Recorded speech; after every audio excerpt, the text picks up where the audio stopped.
PBS El Paso shall be responsible for the views, opinions, or facts expressed by the panelists on this television program. Please consult your doctor.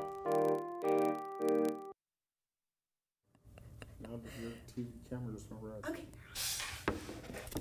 Hello, this is Catherine Berg, and you are watching the El Paso Physician, the COVID-19 variants.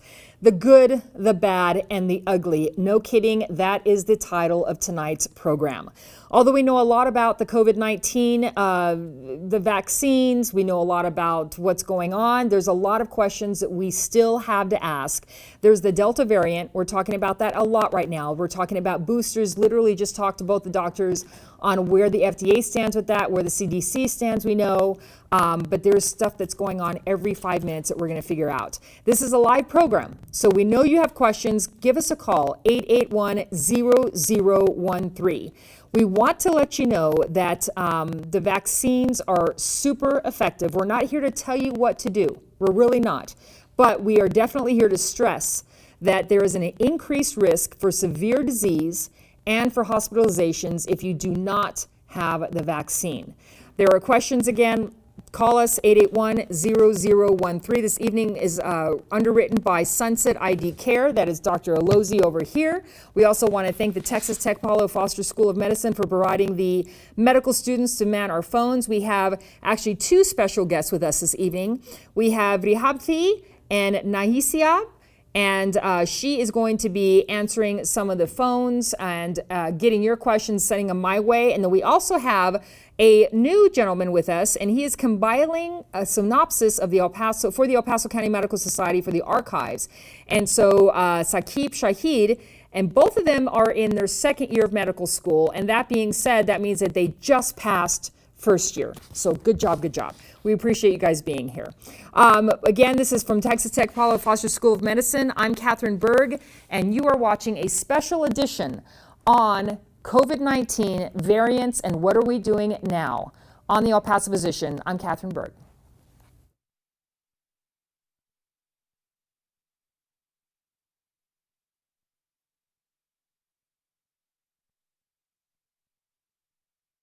Thanks again for joining us. We have a lot of stuff going on this evening. We have with us Dr. Alozi, who is infectious disease, and also you're not infectious. You are specializing in infectious disease. You are not in infectious disease. The way that came out of my mouth wasn't very nice. Specializing in infectious disease. He's also the CEO of Sunset ID Care, and that is the underwriting entity of our program this evening. And also Dr. Hector Ocaranza, who is a pediatrician, and he's with the City County Health Authority. And I saw your fancy car outside. It's kind of cool to see that logo on the county health car. But both of you all have been knee deep in all of this for 17, 18, 19, 20 months now. And so tonight is all about COVID-19, the Delta variant, the good, bad, and the ugly, and respectfully about the science behind what's going on. And again, I do want to stress this is a medical program. So we obviously as a medical community are stressing that getting the vaccine absolutely is the best way to stay away from major illness and from hospitalization. So there are questions. Feel free to ask us. We're going to go first to Dr. Alozi. And even though I described who you are and what you do, this is the game of the night, right? It's like, what do you do all day, every day? And I know right now it's changing daily. But on that note, number one, thank you for being here. Thank you for what you do, both of you. I mean, you've been so busy over the last many, many months. But explain to our audience who you are. Boom. There it is. Drop the mic. I'm Dr. Ocaranza's friend. You know, it's interesting. I think I spend a lot of time texting Hector. I text him on Sunday nights, on Wednesday nights. There's a host of things that I'll be like, hey, what is this I'm hearing? What's going on? And we've had a great relationship throughout this whole time. Pardon we know that there is static. My apologies. I just want to acknowledge the obvious. Every now and again on live TV that happens. So my apologies for that. Go ahead. Sorry. No, but I think one of the things that I've sort of been dedicated to as I've transitioned out of my old role as Chief Medical Officer at Del Sol Medical Center and to just being a physician in the community is trying to help our community get straightforward facts, right? Let's not get buried in the politicization of a lot of things. And I tell people all the time, at the end of the day, you have a right to do whatever you want to do, but there are also going to be other rights that may override you. The right of the public, the right of the community, the right of my children and your children, right, to be in a safe school environment. And I think that we are in a state right now where we just have to be careful. Right? We've been blessed, and sometimes better to be lucky than to be good around how good we're doing in COVID today. That doesn't mean that it's the same that it will be in October and November. Exactly. Right? Let's enjoy those gains. Let's make sure we sort of capitalize on them and get the messages out to people that if you're not vaccinated, this truly is the most dangerous time to be unvaccinated in America.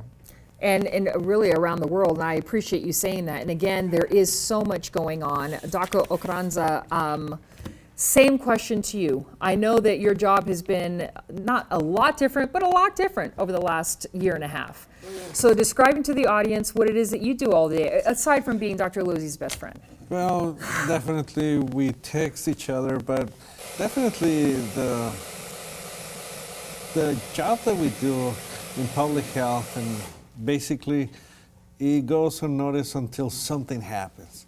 In public health, when everything is going well, people are not dying from food poisoning. People are having healthy habits because of public health.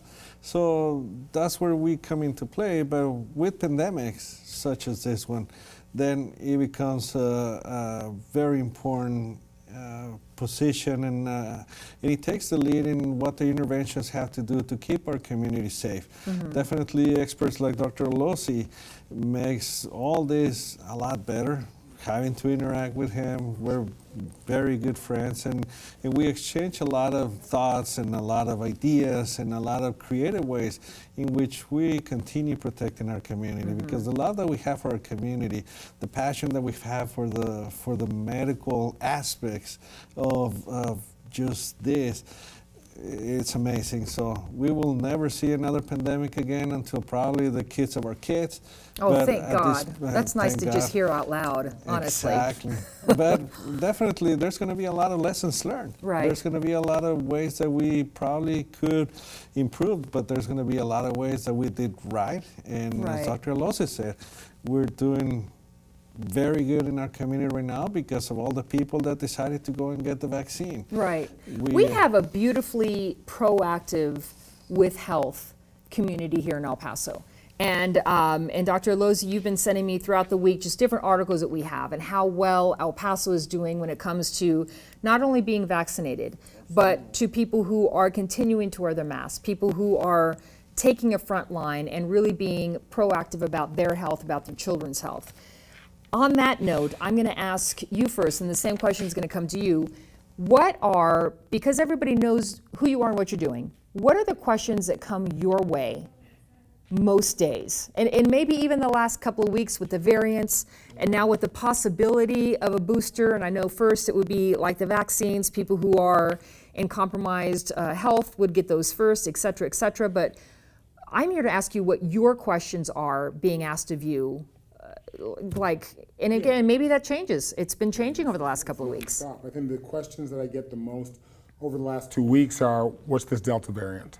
Do I have to be worried about it? Does it change my vaccination status? My friends that are not vaccinated, and they're very few and far between actually, to tell the truth, should I get vaccinated now? And my answer is pretty consistent, right? That at the end of the day, it's a risk equation, right? And everybody has to take their own personal harm and personal risk into account.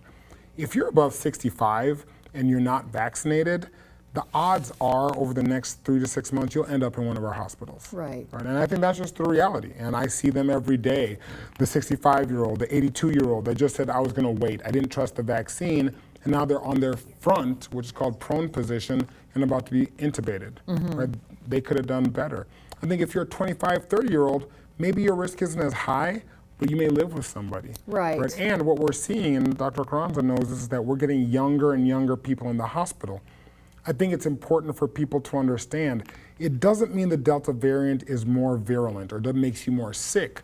But again, we've taken a population that didn't have COVID throughout the pandemic and now has it. Exactly. And we've ramped up that number. So it's simple population metrics. If it was 1% of 100,000, now it's 1% of 200,000. More people that are younger that aren't protected are going to be in the hospital. And so people ask about travel too. Keep your thought, but I want for the folks in the back, if you can put up slide 1. I know that our monitor is not operating right now. That's why we've been kind of going back and forth really quick. But if we can put up slide 1, if somebody can let us know that's up, and slide 1 would be, you know which one's, I know. Dr. Lozzi sent those. So slide 1 is up, and so that's exactly what Dr. Lozzi is talking about when we look at this graph. And so to walk people that are looking at this on screen through this, I think what this really is what is your risk vaccinated compared to unvaccinated? You've heard the sort of term or the jingoism around this is a pandemic of the unvaccinated.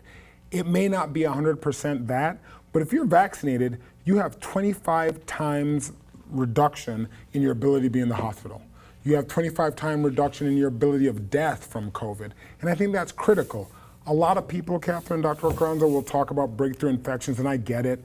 We're not in the situation that we're in with the worldwide pandemic because of flu symptoms. Right. We're not there because people got a cold and got sick. If that was what it was, nobody would have cared. We're there because of the catastrophic nature to our healthcare system and the amount of death, 650,000 and counting, that occurred. And I think people really need to think about that. Let's take a step back. Nobody cares about breakthrough infections in a sense. Right. We're trying to protect lives, and I think that's what we are trying to do as a public health community and as a healthcare community. I like the way you said that, and I'm going to transition that to Dr. Carranza really quick, because you talked about hospital situations and available beds, and I know we talked about Texas and available beds. Dr. Carranza, if you can talk about, yes, this is life, death, illnesses, but at the end of the day, if there's someone in our family or someone that we know that cannot get access to a hospital bed, and that's what we're talking about, because hospitals, as you said earlier, there's only so much that we've ever expected to occupy hospital space. Now that is a very different equation than in the past. So those people who are like, oh, if I get sick, I'll be fine, or whatever. Talk about hospital space, ICU space. It's morbid, but to go to morgue space, etc. But talk about where the stresses of the system come in and why that's such a big part to play in the vaccines right now. You were talking about responsibility to the public. That's a responsibility to the public. Yes, and that is extremely important because we lived it in October and November. We have a health professional shortage area here in El Paso, meaning that we don't have enough physicians, we don't have enough nurses, we don't have enough of the staff that can take care of people when they get sick. So Dr. Lozzi talked very eloquently about how many people get infected at the same time. We have a specific number of hospital beds.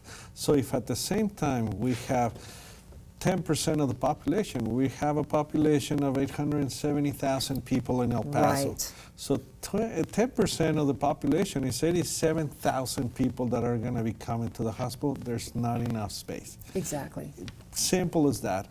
If it's going to be your dad, if it's going to be your mom, you would want somebody to take care of that ailment that needs hospital care. And how can we do it? It's not going to be, it will be too late to think about the vaccination. It will be too late to think about prevention. So that's what we talk in public health, in the healthcare system. How can we prevent to getting to that point? Exactly. Well, there's many steps in prevention, and also prevention is worth a lot more than just a pound of just the care that we needed at that time. So that is extremely important because, yes, we might not care about the neighbor. We may not care about somebody else in our city. But we care about our loved ones, our parents, our grandparents that live with us. We're a community that has multi-generational within the same household. Right. So, and there's something too that you kind of alluded to earlier, that somebody having a heart attack is not going away during COVID. Somebody having a stroke is not going away during COVID. Somebody being in a big car crash, that's not going away either. So the hospital space matters. There are doctors and there are literally facilities being drawn in every area. We have our first question here from the audience, and Dr. Lozzi, I'm going to send this to you because it's right on what you were talking about. And thank you who's calling in, because you're trying to convince someone to get a vaccine. A person on the line has a son who's 28 years old The 28-year-old is not vaccinated because he's worried about the lack of supporting data. So that's where I want to go. Traveling, the 28-year-old is traveling to Rhode Island where grandma is, and grandma is also not vaccinated.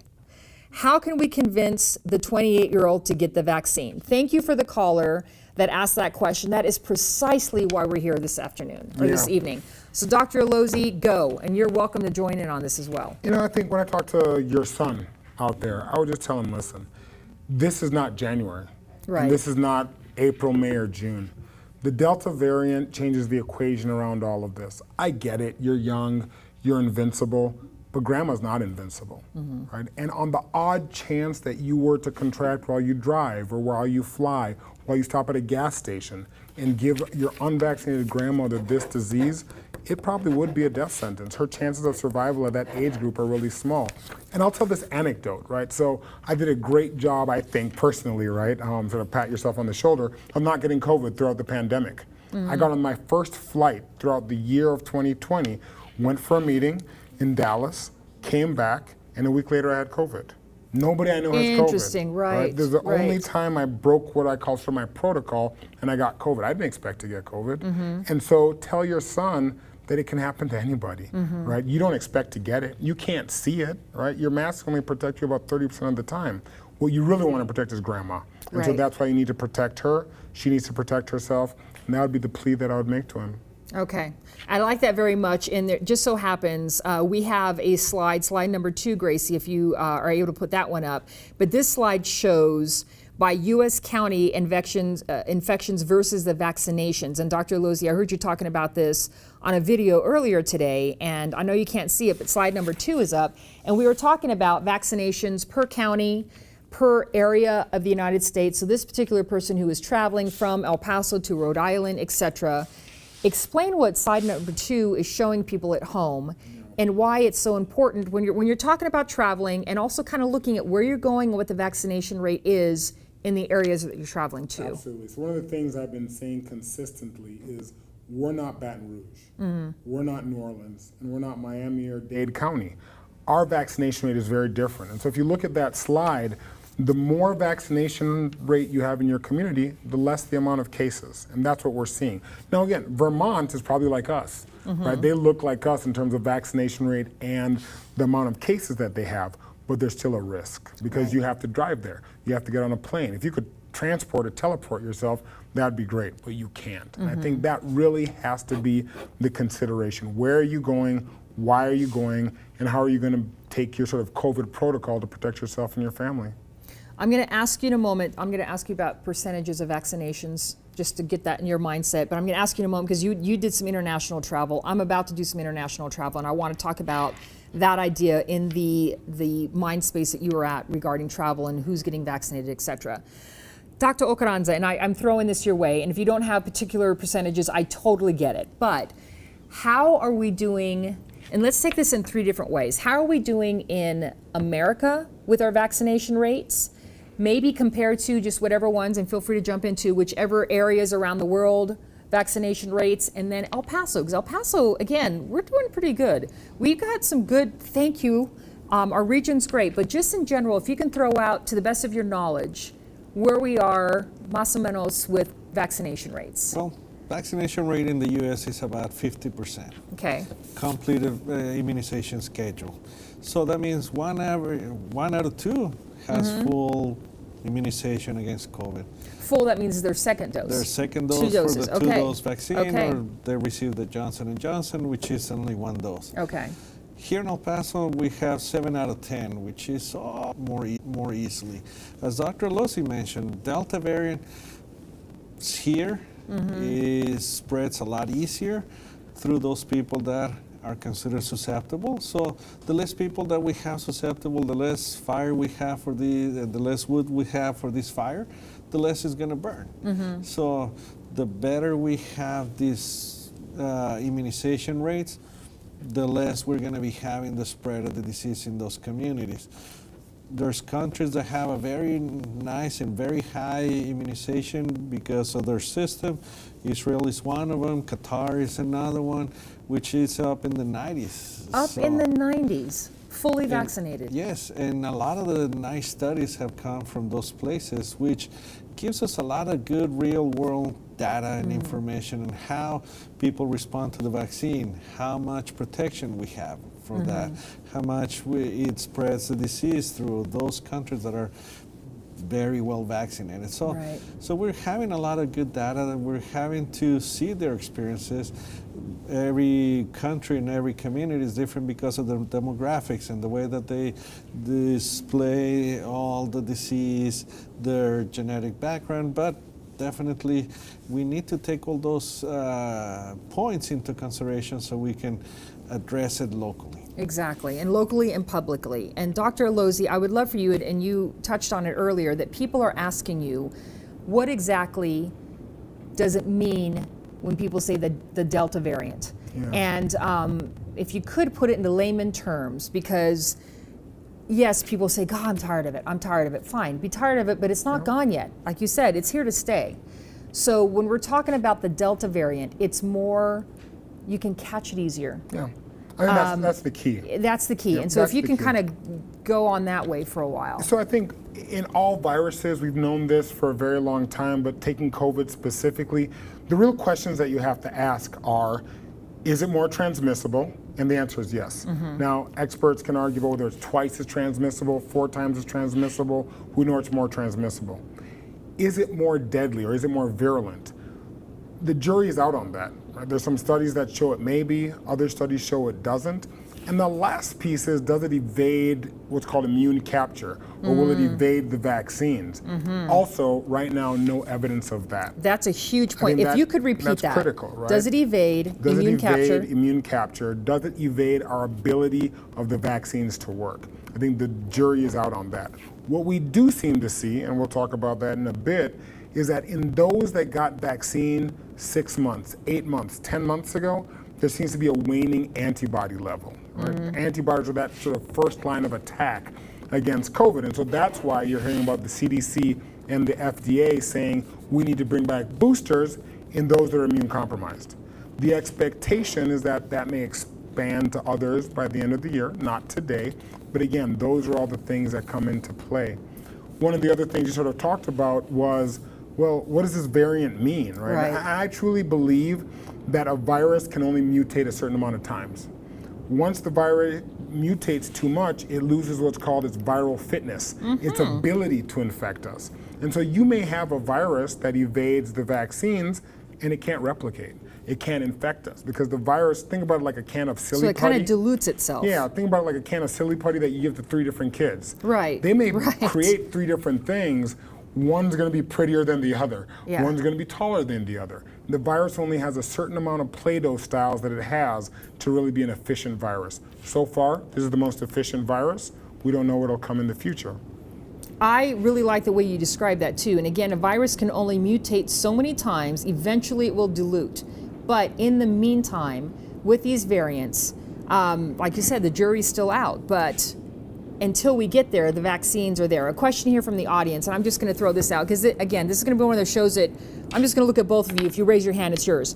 73-year-old male has taken 2 doses of Moderna already. He's taking prostate cancer medications, and this is all about the booster. Should he be in line for a booster? Is he eligible for a booster? And I know the jury's out. I know we just finished talking about, FDA's talking about that as we speak here this evening. What are the on either one of your ends in the medical community? Dr. Ocaranza, that is your question. And again, I know we don't have specific answers. I get it. But at the end of the day, the question is no booster for you. Booster for you? Maybe for you. Not so much for you. I mean, how is that being decided? Well, based on the studies that they have done and based on the evidence that we have with the breakthrough infections, with the immunity, then one thing that probably all the scientific community agrees that booster for everybody is going to be a no now.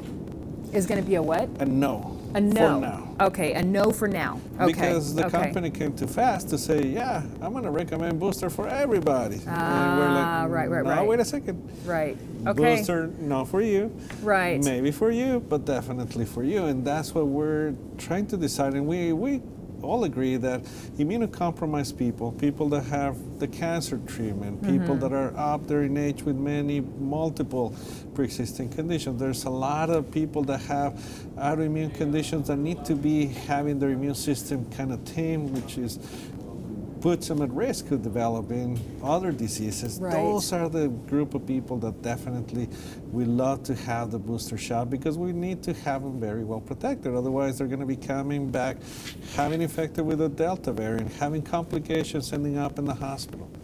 And that goes back to when we hear on the news a lot, those people who have passed, often you heed the words with underlying conditions. And this is what we're talking about. People that, and Dr. Alozzi, I'd like to take this back to you. You were infected. You had your vaccination, both of them, fully vaccinated, like you said. And I think all of us too, we're kind of a medical field. I pretty much only hang out with people who are vaccinated. Yeah. And it's by choice, and I'm lucky that way because my work environment is vaccinated. I choose with my personal environment only be with people vaccinated, but when you're traveling or if you are in a position of work where you're not always dealing with people who are vaccinated, etc. Being vaccinated, you got COVID. And the reason I'm saying this out loud and making a point of it. Pre-vaccination. Pre-vaccination, yes. Oh, you got COVID pre-vaccination. Pre-vaccination. Oh, I did not know that. So that completely changes my question. Okay. So let's talk about, okay, good, let's change that question. So now you have antibodies from having COVID. Yeah. You got through it, thank God. Now you have vaccination. Boosted myself. And you boosted yourself after the antibodies. Absolutely. When you had COVID the first time, you know what, that changes the whole scenario of what I'm trying to say. But, so let me go back. Sorry about this. Sorry, audience. I was on the phone with someone yesterday who has been vaccinated twice, is in an environment, did get COVID as a vaccinated individual, is slightly ill, thankfully. There is a lingering cough, there's a lingering this and that and the other, but again, he's vaccinated. Thank goodness, because if he wasn't vaccinated, what may happen? And again, my question here is, it's not going to technically 100% keep you from getting COVID, but it will protect you from getting severe disease and hospitalization. That's where I'm trying to go with this, and that's where I was trying to go. Yeah. Goodness gracious, when I started that to begin with. I think we need to have a sort of come to Jesus moment in our community. Yes. And not a lot of people have this conversation. I think what's important to note is that COVID or SARS-CoV-2, the actual virus, is going to become endemic in our community, in our society. There are too many people that have it. There are too many animal reservoirs, and it's an aerosolized virus, right? Mm-hmm. We need to understand that the vaccines are going to protect us. Not protect us from getting a cold, not protect us from getting a boo-boo, not protect us from getting the things that we've lived with for 100 years as a human society, but protect us from going to the hospital and dying. And I think that really has to be the key. And so, yes, your friend did get COVID. Mm-hmm. It's very possible that he got COVID. I mean, one of the clinical things I would ask is, well, when did he get vaccinated? Who has he been around? Did he travel? But the long and short of it is that the vaccine worked. Right, bingo. It worked exactly how we expected it to work. Mm-hmm. He got COVID. He did not go to the hospital. He felt crappy for a few days, and hopefully he'll get better over the next few days. And that is exactly how a vaccine should work. That's the most important thing, and I'm glad that you said that. Question here from the audience, and I'm just going to throw it out there. And this is a good question. So with the booster or let's say this is the booster, is the medicine given now the same as it was given initially, or has it been modified for the variant? Now, you kind of touched base on that, and I'm happy to give that to whoever wants it, or even both of you. Dr. Ocaranza, that's a great question, because you think, okay, you've got vaccine number 1, you have vaccine number 2, are they the same vaccine? Boosters coming up, will that be the same vaccine? So, however, and again, you've got the whole question of Pfizer, Moderna, Johnson & Johnson. I respect that that's all in there as well, but I guess the basic question is the way that your body responds to the first vaccine. It does its own thing. You get the second vaccine. Is it the same? Is it different? Well, the first dose and the second dose is the same vaccine, but what we're trying to do is train your body, train your immune system to recognize that picture of that virus And then when he finds it in the community or when your interactions with other people, he's going to have the ability to recognize and fight it and not create that infection or that severe disease. So that's the job of that vaccine. Many people say, well, that vaccine was produced way too fast. That's one of the questions. Like, no, it's been in the works for many, many, many, many years, but that technology that took a long time to do, now we're able to change them all and grab them all from the COVID virus and put it there, and now we're producing COVID. Now we're producing maybe Ebola vaccine. Exactly. So that is the beauty of the vaccine. So I tell the people, the vaccine is not our enemy, it's our friend. That's what's going to keep us alive. And COVID is not another flu. COVID is not another cold. We wouldn't be having, like Dr. Alosi said, that conversation because, well, yeah, we all get sick with a cold, we recover. Few people die of a cold. More people die of the flu, but a lot more people die of COVID. So I'm going to take us back to, and I think it was March 12th of 2019 when I had both of you guys on, and it was, oh gosh, this COVID thing is here. And the reason it's called COVID-19 is it's 2019, which means COVID's been around for a really, really long time. And to your point, because I do have a question here from the audience, can we provide clear data on showing effectiveness of the vaccine and benefits outweighing side effects, et cetera, et cetera? This is not something that was just whipped up in a bowl over the last couple of months. Yeah, can I dive in on that? Please, yes. And I'm going to be really clear about this. If in August of 2021, we're still having an effectiveness or an efficacy conversation, you're not getting vaccinated. And we need to accept that for some people. There are some, we're never going to get to 100%. And I think You're killing me. You're right, but you're killing me. I think that's okay, right? If in August of 2021, there's been over 1,000 papers published on vaccine efficacy, we've vaccinated well over 100 million people in the world, that's no longer a question we need to have a conversation about. That's not up for debate. What's up for debate, and I think it's fair, is what to do about boosters, right? Some people will call them the third shot in the series. Not a booster, but the third shot in the series for people that are immunocompromised. What's up for debate is how we manage children 5 to 11. Oh my What's goodness. up for debate is how we manage children less than 5. What's up for debate is, do we do this on a yearly basis? And I apologize, but if you're a person that truly wants to have a conversation about, do vaccines work? That's okay. Let's move on. Right. You're going to be Agreed. that 10 to 20% of the world that doesn't get vaccinated, of America actually, and we'll move on. And you take your risk, and just like any other risk, smoking, driving without a seatbelt, drunk driving, take your risk, and we'll take care of it when you come to our hospitals. We want to focus on the public health and how do we get our public safe. And I think that really has to be the key. We've spent a lot of time in America dealing with individuals that have no hope to ever get the vaccine, and I think it's taken us backwards because we've refused to acknowledge the potency, power, and effectiveness of the vaccines. We've gotten caught up in the naysayers and the paranoia and the people that don't believe that vaccines will ever work, and I think that's okay. Let's move that aside now, and let's focus on how do we protect our community. I love that you said that, and I think that's a nice way to move on to some of the things that we don't exactly know yet, but a lot of the questions are the 5 to 11-year-olds. Absolutely. 12 and up, no question, go, go, go. 5 to 11, I'm just doing ping pong table right now. 5 to 11, where are we? I know that's, again, not a magic answer, but to the best of your ability, where are we with 5 to 11? And I know from 0 to 5, that's a whole different ballgame at this point. That's a whole different ballgame because, yes, definitely they need to keep an eye on... And throw pregnancies in there as well. Sorry, just to add another one. Pregnancy, you throw it with all the 12 and up. And Okay, pregnancies 12 and up, that means completely clear for vaccination. Yes, Just want to say it out loud. And we can go on and on with the benefits of getting the vaccination when you're pregnant, when you're breastfeeding. It protects the babies because we have 1-day-old baby, 2-day-old baby infected by the parents that didn't want to get vaccinated, that they're positive for COVID. So now the parents are concerned. It's like, well, we need to protect those babies. They don't have that protection that they need, that they could have gotten before the During baby pregnancy, was born. before, yeah, During exactly, pregnancy. exactly. So moving back to the 5 to 11, interesting because you have that group in between. How much is the dose that is going to be the correct dose that you need to give this kid? the children have a very, very impressive response to something foreign. That's why we have the multi-system inflammatory syndrome, which is a very exaggerated response on inflammation and everything that is so active in their body that creates damage to their own body.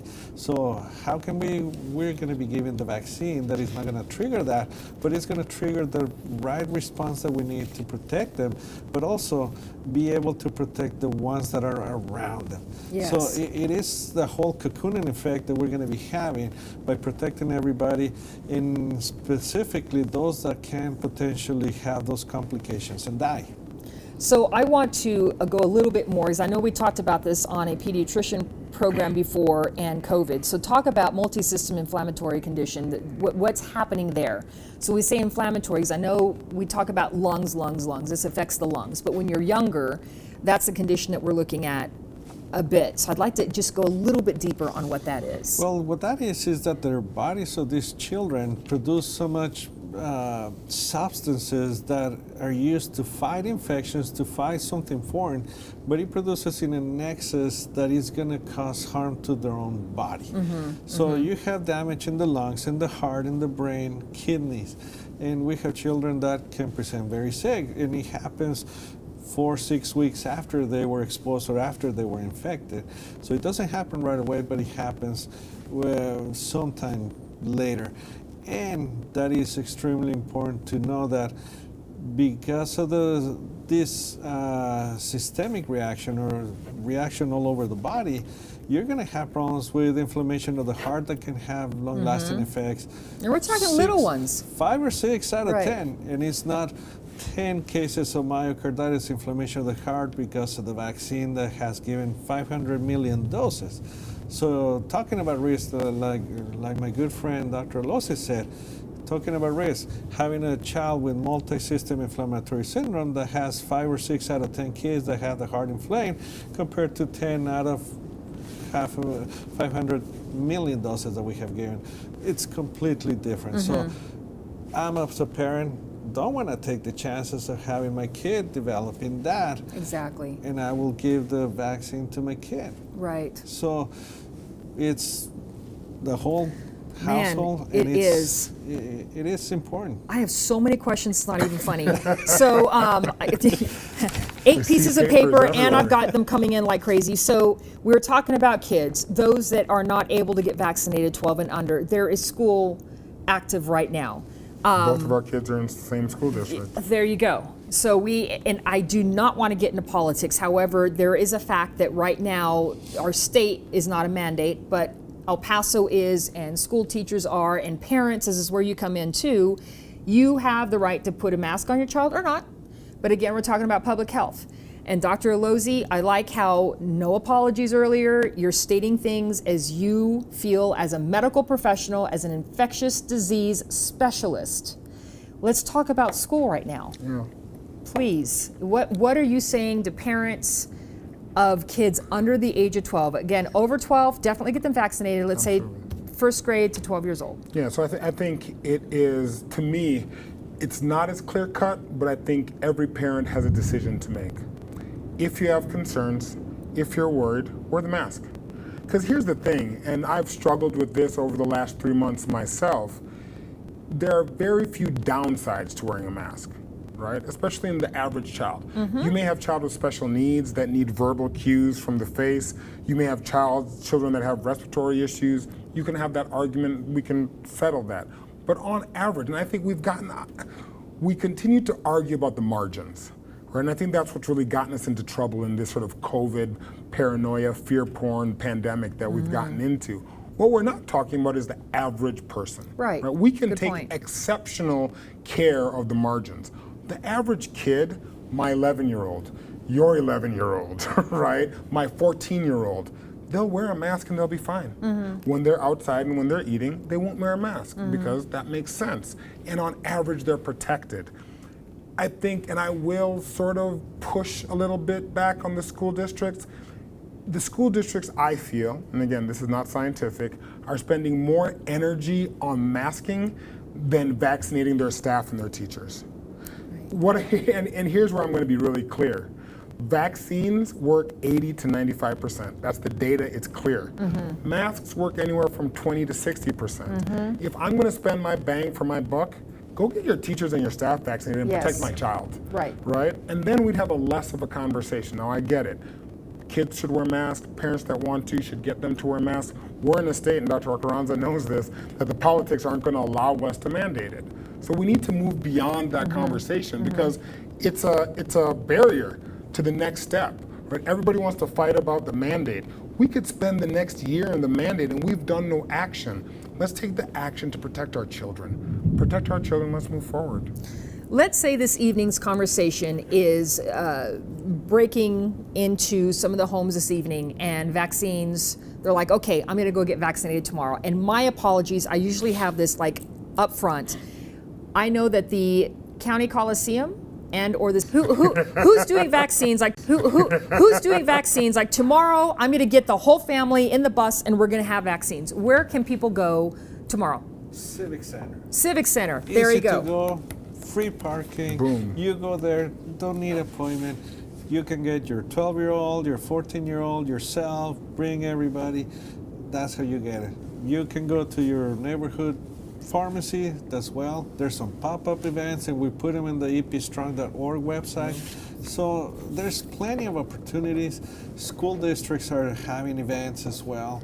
So the health department has done a wonderful job with the Office of Emergency Management to have all those pop-up events, partner with a lot of people so we can have no excuses for everybody to get vaccinated. So we make it more accessible, convenient, and just we need to be there. And I agree, yes. Can I say something? Please. I really need to send a shout out to Dr. Carranza, the Public Health Department, the city, the Hospitals of Providence, the community that has done this. There was an article in The Guardian Yes, that's what I was referring to. last Friday, Right. and it said, how is El Paso doing so well in COVID when the rest of Texas is drowning? And it's because of the work they did. Yes. It's because of the work that our community has done. And so, again, my mom always used to say, you can't rest on your oars, right? But I think we need to take a quick rest and say, hey, we've put in the work as a community, and so kudos to them. Now we need to continue to protect the community. Right, exactly. And nicely said, and again, you mentioned it, Dr. Carranza, epstrong.org, very, very important, because you can get on there all the places that the vaccine is being distributed. Again, if you just want to go in your car, go to the Civic Center, bring everybody that you can above the age of 12 that can be vaccinated. Those that are 12, they just need to have a parent or a guardian with them. Again, all the pharmacies, CVS, Walgreens, Walmart, any place, Albertsons, any place that has a pharmacy. I maybe telephone first. I'm not exactly sure how they're doing appointments, but they are. Bottom line is vaccines are free. They're available to everyone. They are plentiful now. I know that there was a while, the first couple of months into the year, we didn't have a lot of vaccines. The demand was not anyway, right now we have supply that absolutely meets the demand and then some. So, Doctor, I thought you were going to say something, Dr. Elizabeth. Oh, you were just, okay. Absolutely. So question here from the audience. And again, this is a booster question, and we've answered it, but I want to respect the question. When, how, and where can immune-compromised elders get a booster shot?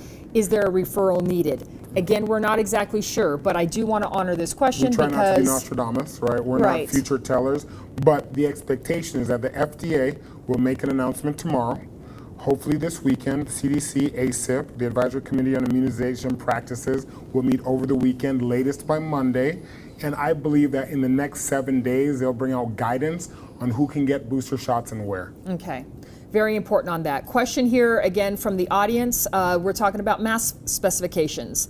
And I know we talked about that. Yes, please. Really oh, good. Dr. Lozzi, go for that. I'll jump in because I'll do a read my mind thing. Excellent. Okay. We've talked about masks a lot throughout the pandemic. And at certain points of the pandemic, we didn't use N95s because they were scarce. We gave them to healthcare workers to protect them.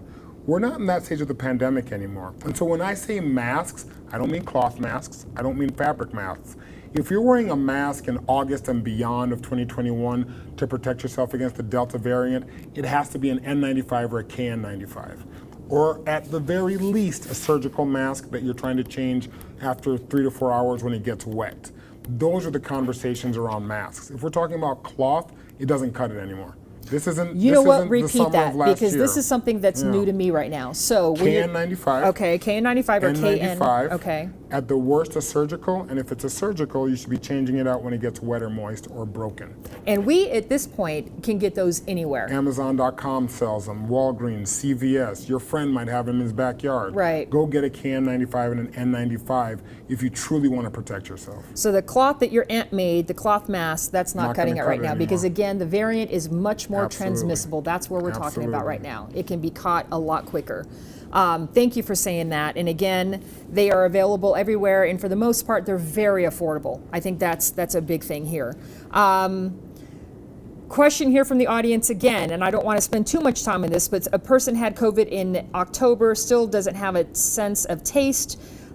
They understand, so this is really COVID recovery. So they're talking about a place in San Antonio that has a COVID recovery program, like breathing programs. Do we have something like that in El Paso that is like a rehab for people who have had COVID? Dr. Ocaranza, I see your face. Something very Yes. important, because this Okay. question is going to be great. People are asking, well, what are the long-term effects of the vaccine? Well, long-term effects of the vaccine, you're Keeps still you away going from to COVID. you're still going to get alive. You're still going to be alive. You're still Right. going to be out of the hospital. Long-term effects of the COVID infection, central nervous system. You can continue having those problems with smelling, Parkinson's. Some they call it COVID lagoons. That you have foggy brain. You can have scars in your lung tissue. You can have problems in your heart. Definitely not a good place to be if you get infected with the COVID. Great to prevent that. There's some places here in town that can follow up and treat some of those COVID patients that definitely are great to go. Okay, and I feel in the last couple of days, and correct me if I'm wrong, I think UMC actually has a unit that talks about some kind of rehab from leftover COVID, leftover long haul COVID issues. I think most of that is breathing, centered around breathing. I could be wrong, so please look it up. Again, El Paso Strong, EP Strong, not El Paso Strong, it's EP Strong. EPstrong.org. EP for El Paso, epstrong.org is definitely the place to go on that. Okay, we are in like those fire rapid 10 minutes that are left. Dr. do it. Alozzi, what have we not talked about yet that you want to get across tonight? I feel like we've talked about most things, right? Thank God. But let's keep going. People have It's like questions all the time, I think. I got a question this afternoon about what people should do with meetings. Big guess. Right? I think Are we that- still Zooming? Well, I think in our community it's different than what they're doing in Miami. And it's different than what they're doing in Austin. And I think that's a good thing. I think people have to start having conversations with their employees about if you're coming to work, you must be vaccinated.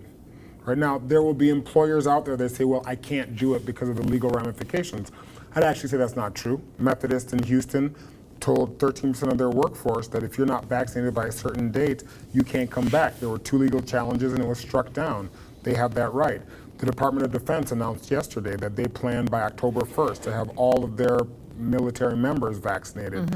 The expectation is that the FDA will approve this vaccine fully in the month of September, and then it will be really interesting in our community where employers potentially don't want to get people vaccinated but are arguing about masking. Again, I think it's important. If we're thinking about the hierarchy of data, Bingo, yes. masking, or rather, vaccine trumps masking. Right. If we're gonna spend our energy, let's spend it on vaccines. It's like vaccine is not the cure, it's the wrong word, but it's a Band-Aid. Masking right now is a Band-Aid. When you're Yeah. looking at vaccine, that is really a widespread type thing. I know United Airlines is, I just saw that Yeah. on the news a couple of And days some ago. people are differentially choosing to fly United instead of Southwest, American, and Delta because of that decision that they've made. Speaking of, and I'm not one to advertise, I'm going to Germany in less than 3 weeks. And have a it's like blast. up in the air. And honest to God, Have a that was blast. a decision. Have a So blast.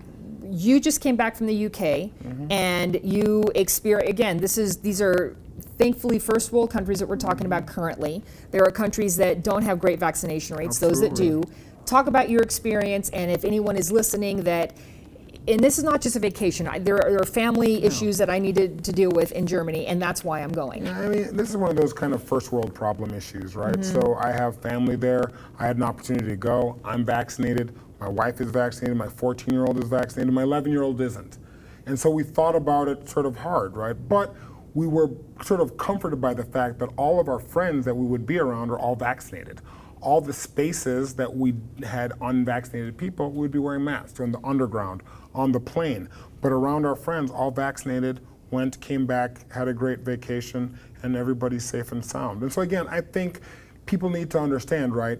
COVID is not a one-to-one risk. Because Dr. Carranza has COVID doesn't mean that you or I will get it during this program, right? But our risk is much reduced if you're vaccinated, I'm vaccinated, and if he's vaccinated. Exactly. What we know is that vaccinated people may have the same viral load as an unvaccinated person, but they shed less, right? The virus is less viable. And so vaccine solves a lot of these riddles, right? I say all the time, if COVID is the riddle, the vaccine is the solution. And so we have to take that into account, especially if this is going to be endemic over the next years to come. We're going to be having arguments and conversations about a yearly shot, a bi-yearly shot, who should get it. At some point in time, what you will see is that communities that are highly vaccinated are moving on. Communities that are unvaccinated will continue to suffer the toil of the up and down, valley and peaks of people in their hospitals.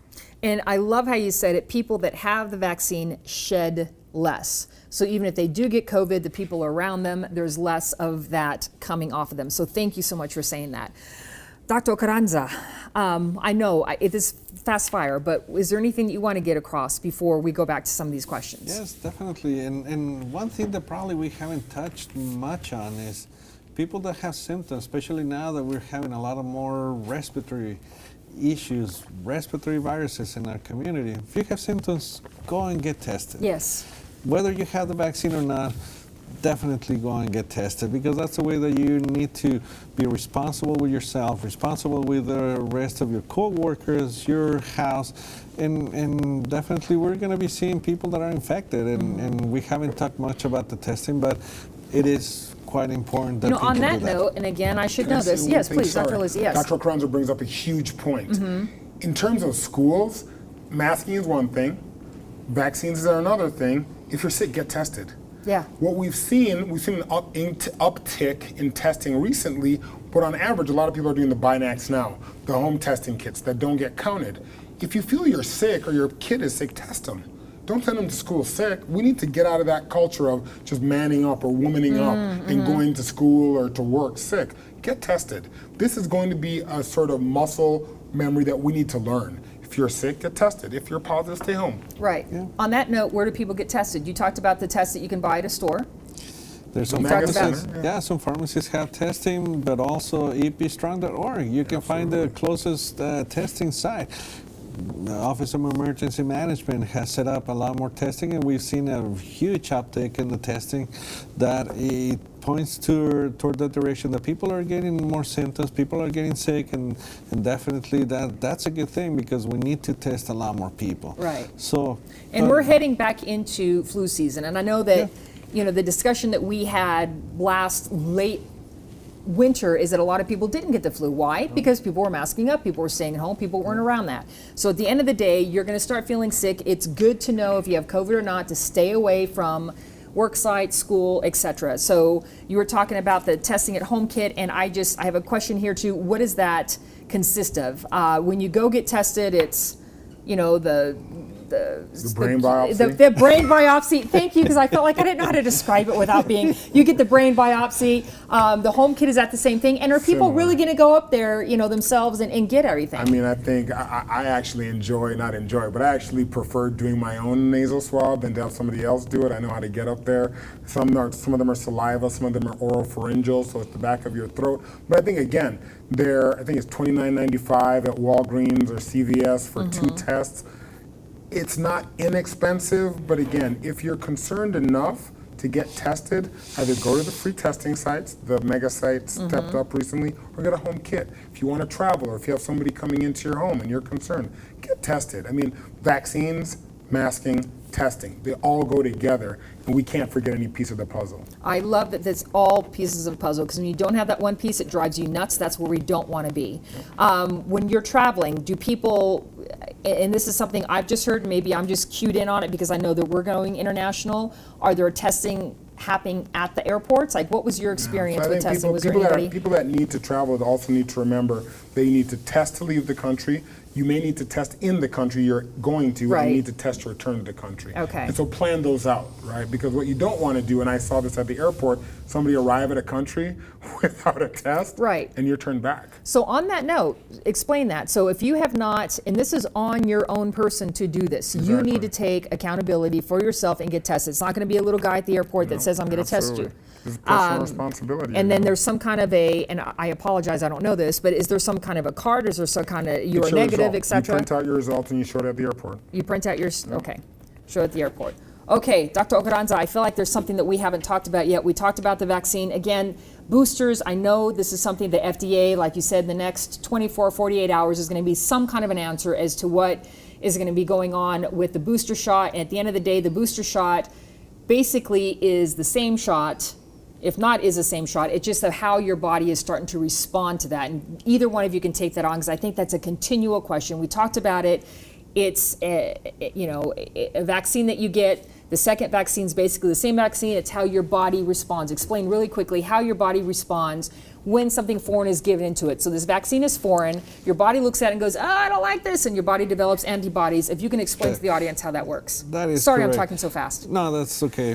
One analogy that I like to use is that the vaccine is going to be the blueprint of what line of workers need to produce. So you show the blueprint, the workers start producing, which is the cells in your body that has a picture of the virus, and then the immune system, which is the police, is going to be having it in all their cars. So when you find it, then they attack it and they avoid that infection. Depending on the vaccine, then you have a different blueprint, or you have the FedEx or the UPS guy come and deliver it to you. That's a different technology that they can use in the vaccine. Booster dose, another reminder to the immune system, one needs to be looking for in case the picture gets a little grainy, not very identifiable, because as we talked about it, immunity might wane with time, or the immune system is not as strong enough because your underlying conditions, or you're considered immunosuppressed. And that's a nice way of explaining it too. And again, this is not going to be going away. Yes, if you're fully vaccinated now, this is going to be something for several years to come. Booster is going to be something, just pay attention to the news. And dear Lord, please go to websites that have a .org at the end versus .com. Just make sure that your information that you're getting is from validated sites. I want to say thank you so much to Dr. Alozi with Sunset ID Care. This is such an enormously important program. If you need to watch this again, because we did talk really, really fast, you can watch this again on pbselpaso.org. Also on the El Paso County Medical Society's website, that is epcms.com. And YouTube also has this, and that's youtube.com. Look up El Paso Physician, and also look up PBS El Paso on YouTube, and you'll be able to find that. I want to say thank you again to Dr. Ocaranza, and really everyone who's been, we call them first line workers, but everyone who's been in the puzzle piece, putting together how our vaccinations are being distributed. We had a program here back in December talking about how the vaccines are coming up. So thank you very much for watching. If you can, get vaccinated. You've been watching the El Paso Physician. I'm Catherine Berg. Good night.